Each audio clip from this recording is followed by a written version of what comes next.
Hi everyone, I hope you all are doing well. अभी हम ब्रह्मस्ट्राहलंग और ब्रेकिंग रेडिएशंस को डिस्कस करेंगे। इसके प्रोसेस को जस्ट स्पेसिफिकली डिस्कशन में लाएंगे। मींस ये लास्ट 2 पार्ट्स हैं जिसमें हम पहले ब्रेकिंग रेडिएशंस के मैकेनिज़्म को देखेंगे, स्पेसिफिकली उस पर बात करेंगे कि कैसे हो रहा होता है, क्या क्या रिजल्ट्स मिलते हैं और ये सारी चीज़ें। दैन इससे नेक्स्ट एक वीडियो होगी जो कि कैरेक्टरिस्टिक एक्स-रेज़ की प्रोडक्शन भी होगी, जिसमें हम उसकी इक्वेशंस को देखेंगे किस तरह की लाइंस हमें मिलती हैं और इंसिडेंट एनर्जीज़ कितनी होनी चाहिए और वो सारे प्रोस्पेक्ट्स को देखेंगे। तो ये इन के लिए स्पेसिफिक है और ये लास्ट 2 वीडियोस होंगी जो कि एक्स-रेज़ के रिलेटेड होंगी। इससे पहले हमने इन चीज़ों को जनरल देखा था, अभी हम बस स्पेसिफिकली इन पे बातें करेंगे। सो ब्रेकिंग रेडिएशंस का जो कंसेप्ट है, इसको हम बिल्कुल स्टार्ट से करते हैं और इसके लिए जो क्लासिकल इलेक्ट्रो मैग्नेटिक थ्योरी है उससे हमें ये प्रेडिक्शन मिलती है कि जब भी इलेक्ट्रिकल चार्जेस एक्सेलरेट होते हैं या डिसेलरेट होते हैं, एक्सेलरेट इन जनरल, इसमें एक्सेलरेशन का इंक्रीज़ होना भी हो सकता है, डिक्रीज़ होना भी हो सकता है, ठीक है। तो इलेक्ट्रिकल चार्जेस जब भी वो फोर्सेस फेस करते हैं या एक्सेलरेट होते हैं तो वो इलेक्ट्रोमैग्नेटिक रेडिएशंस को इमिट करते हैं। ये प्रोसेस हम ऑब्ज़र्व भी करते होते हैं, जैसे 2 वायर्स जो हैं, जब उनको आप बहुत करीब तरीन लाते हो तो सच दैट उन वायर्स को आपने बैटरीज़ के साथ भी कनेक्ट किया हुआ है और उनमें चार्जेस हैं, लेकिन क्योंकि लूप कंप्लीट नहीं है तो इसलिए करंट नहीं फ़्लो कर रहा। एयर क्योंकि इंसुलेटर है ना और पुअर कंडक्टर ऑफ इलेक्ट्रिसिटी है, इसलिए अगर आपका 2 वायर्स के दरमियान का फ़ासला ज़्यादा है तो वो कंडक्ट नहीं करेगा। लेकिन आप अगर उन 2 वायर्स को बहुत करीब लेके आएंगे तो एक स्पार्क सा प्रोड्यूस होता है जो कि इस पे जाके एंड होता है, ठीक है। और वो आप देख रहे होते हो हर डायरेक्शन में लाइट इमिट होती है जो कि विजिबल रेंज में होती है, दैट इज़ वाई आप उसको देख पाते हो। और वो क्यों होती है? क्योंकि जब आपने दोनों वायर्स को बहुत करीब लाए तो एक थोड़ा सा ही पोअर कंडक्टिंग का पार्ट था जो कि ऑब्वियसली कंडक्ट तो करता है लेकिन इतना अच्छा नहीं करता। अगर फासला ज़्यादा हो तो वो फिर ओवरऑल कंडक्शन नहीं होती, लेकिन अगर फासला कम हो तो कंडक्शन हो जाती है।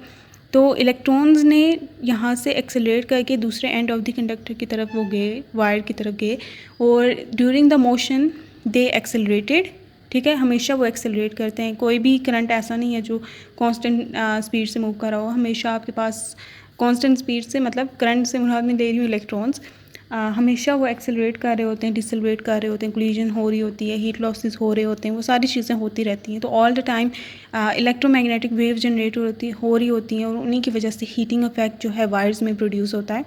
तो ये आप देख सकते हैं कि हर डायरेक्शन में EM वेव्स जनरेट हुई जब इतने से जो इलेक्ट्रॉन्स हैं, थोड़ा से अमाउंट ऑफ इलेक्ट्रॉन जब इधर फ्लो हुए, ठीक है। तो ये इनकी एक्सेलरेशन ने इलेक्ट्रोमैग्नेटिक वेव्स तमाम डायरेक्शंस में प्रोड्यूस की।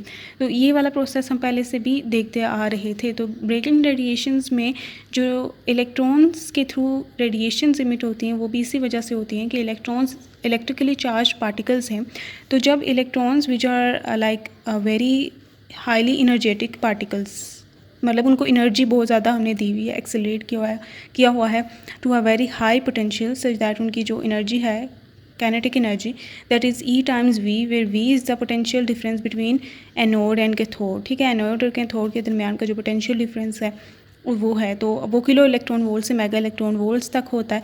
तो ये एनर्जी बनती है 1 kilo electron volt to 1 mega electron volt या फिर इनके कोई भी multiples. So this is very high energy.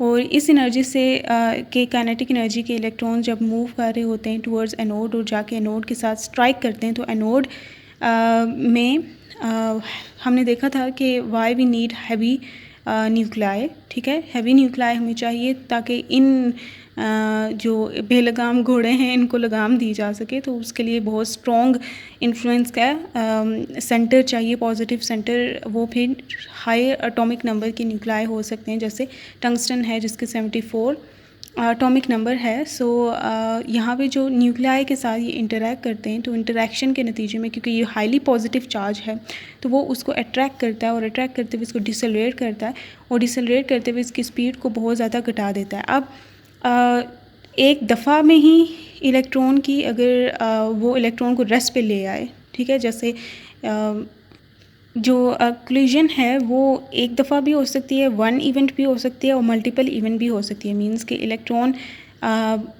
Nucleus के इतने करीब आया कि न्यूक्लियस ने इतनी ज़्यादा उस पर फोर्स लगाई कि इलेक्ट्रॉन आलमोस्ट रेस्ट पे ही आ गया। तो ये एक इवेंट होता है, क्योंकि इसमें एक इलेक्ट्रॉन की जब तक डेथ हो जाती है, डेथ के प्रीवियसली उसने कितने कोलिजन किए वो हम कहते हैं कि वो उसने कितने इवेंट किए। तो एक ही इंटरेक्शन पे जब वो रेस्ट पे आ जाए तो इलेक्ट्रॉन की सारी एनर्जी जो है वो इलेक्ट्रोमैग्नेटिक रेडिएशन में चेंज हो जाती है, ठीक है। और वो इलेक्ट्रोमैग्नेटिक रेडिएशन की जो एनर्जी होगी वो इलेक्ट्रॉन की इंसिडेंट एनर्जी के इक्वल होगी। ओनली इन दैट केस जब एक इवेंट में सारी की सारी मतलब इलेक्ट्रॉन बिल्कुल रेस्ट पे आ जाए तब।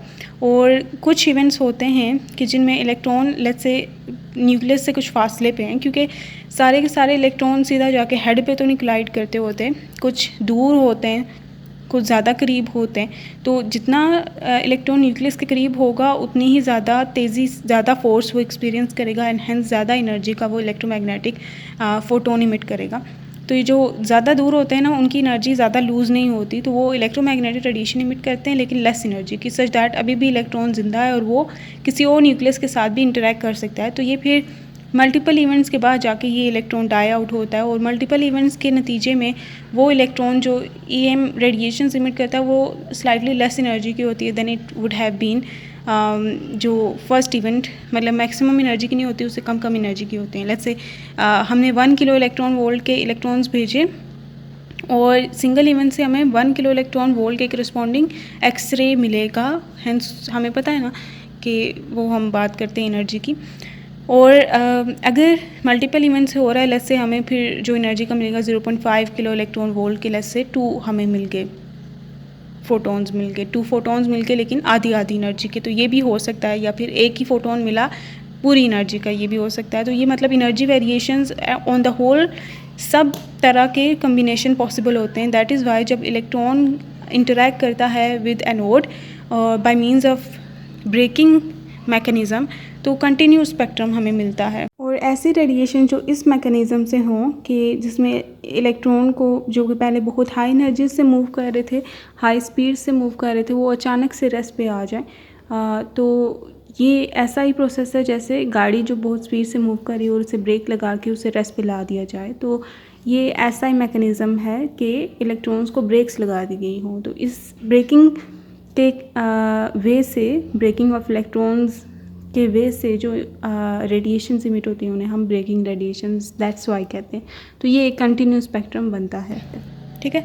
एक कंटिन्यूस स्पेक्ट्रम मिलता है और उसकी शेप जो है वैसे डिपेंड करती है कि इंसिडेंट इलेक्ट्रॉन्स की एनर्जी क्या है, लेकिन रफली वो कंटिन्यूस ही होता है। उसमें बम्प्स आते हैं वही कैरेक्टरिस्टिक एक्सरेज के, तो वो हम बाद में शो करेंगे, ठीक है। तो ये ब्रेकिंग रेडिएशन का जो पार्ट है वो कुछ इस तरह का होता है। और ये अगर लैम्डा की फॉर्म में करें तो ये वाला एक लैम्डा मिनिमम इसकी हमेशा होती है, that corresponds to F maximum, that corresponds to maximum energy X-ray. ये हम अभी बात करते हैं कि वो कैसे। जहाँ पे यहाँ पे क्लासिकल इलेक्ट्रोडायनामिक्स यूज़ हो रही है, इलेक्ट्रोमैग्नेटिक थ्योरी यूज़ हो रही है, वहीं पे यहाँ पे क्वांटम कंसेप्ट यूज़ होता है जब हम ये देखते हैं एक्सपेरिमेंटली कि मैक्सिमम एनर्जी का जो हमें एक्सरे मिलता है that corresponds to the incident energy of electron.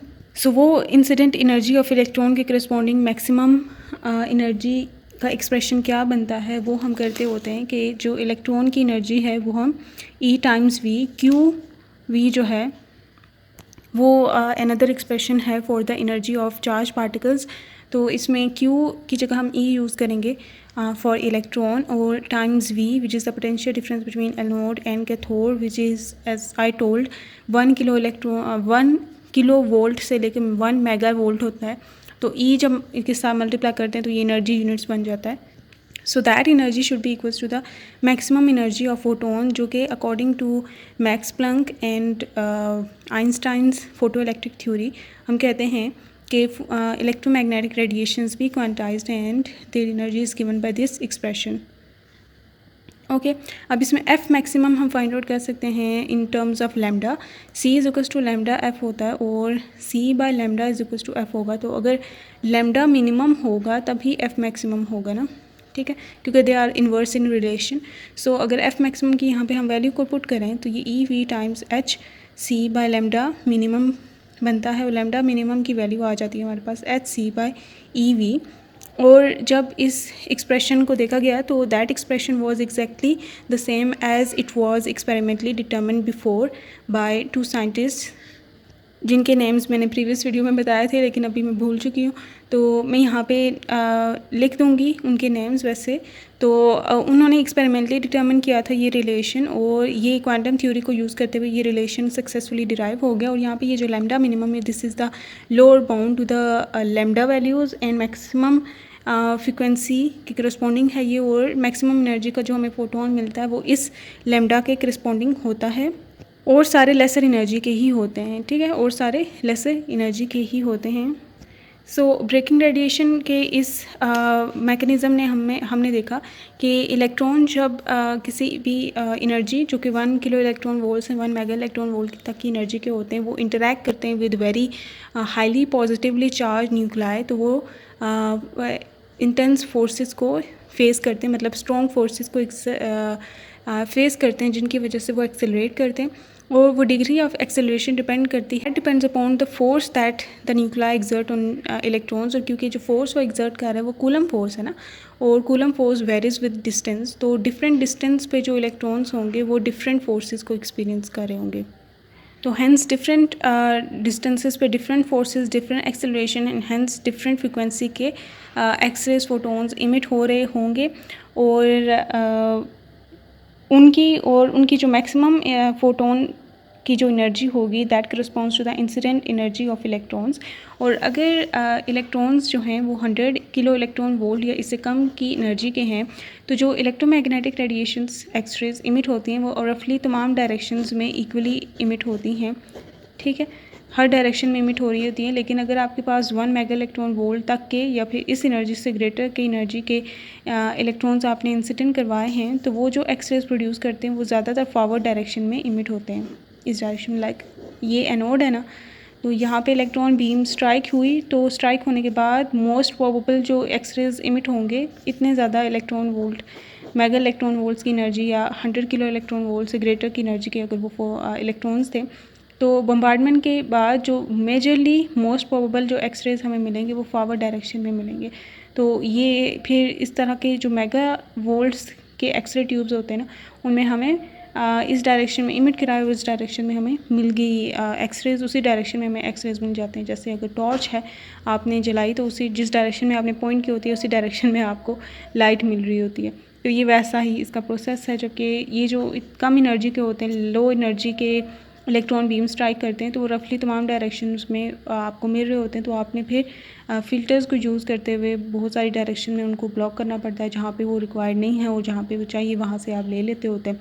तो आई थिंक हमने अभी ब्रेकिंग रेडिएशंस का सारा पार्ट देख लिया है कि इसमें क्या क्या होता है, और हमने देखा कि और ये भी हमने नोटिस किया कि the nuclei has to be very highly positively charge in order to decelerate or to exert very strong forces on the electron, so that जितनी ज़्यादा फोर्स एक्सर्ट होगी उतनी ही एक्सेलरेशन होगी और उतनी ही ज़्यादा एनर्जी के फोटोन्स इमिट होंगे।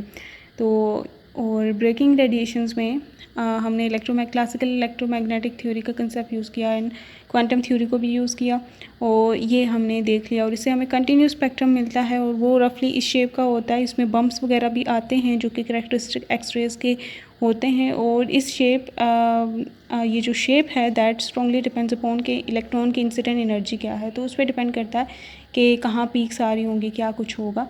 और इट इज़ ब्रेकिंग रेडिएशंस का पार्ट जो ज़्यादा हमें जो फ़ायदेमंद यूज़फुल एक्सरेज है ना वो देती हैं, जिनको हम यूटिलाइज़ आगे करते हैं मेडिकल फील्ड्स में और इस तरह से, ठीक है। कैरेक्टरिस्टिक एक्सरेज वो स्पेसिफिक वेवलेंथ्स होती हैं जिनका ज़्यादा यूज़ नहीं होता। हमें ये ब्रेकिंग रेडिएशन के मैकेनिज़्म से जो मिलती हैं रेडिएशंस ब्रेकिंग के मैकेनिज़्म से, वो ही ज़्यादा यूज़फुल होती हैं इन practical applications. Okay, so it is very important. तो नेक्स्ट वीडियो होगा ऑन कैरेक्टरिस्टिक एक्सरेज, वो उसकी हम डिस्कशन करेंगे। इसके लिए इतना ही था।